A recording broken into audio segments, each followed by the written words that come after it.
On a une très longue tradition de la caricature et qui a toujours été parfois très dure. Bon, c'était vrai au moment des affrontements, de la séparation des églises et de l'État en 1905, mais c'est vrai dans les années 70. Et c'est vrai dans les dessins, au cinéma, dans la chanson.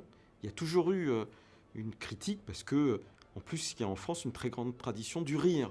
On rit de beaucoup de choses, donc on peut aussi rire de la religion. De la religion en général, donc des religions. Il n'y a aucune religion qui est à l'abri d'un rire.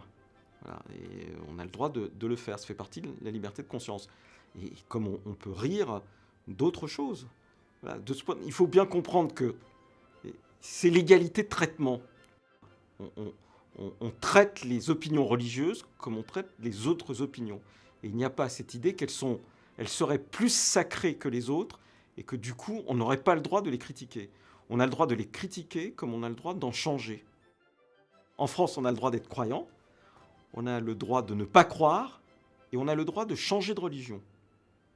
Et ça se fait tous les jours. C'est un des pays où on peut faire ça.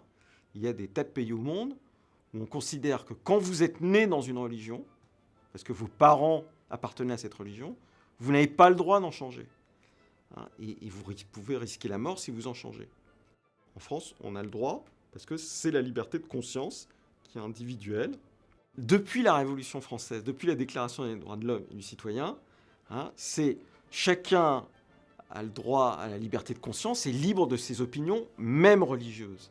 Et quand les révolutionnaires français mettent à la fin même religieuse, ça veut dire qu'ils mettent sur le même plan d'égalité une croyance politique et une croyance religieuse. On peut manifester sa croyance politique comme sa croyance religieuse. On peut en parler à ses amis, on peut en discuter dans les cafés. On ne peut pas, comme une croyance politique ou comme une croyance religieuse, considérer que sa croyance est supérieure à un moment donné au droit en vigueur.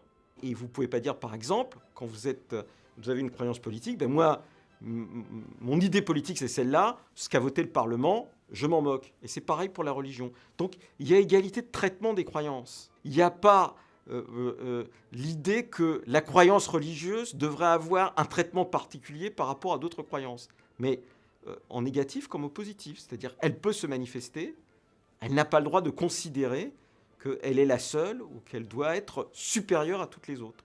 La France est critiquée dans les pays où justement il n'y a pas liberté de conscience et égalité de traitement entre les différentes religions.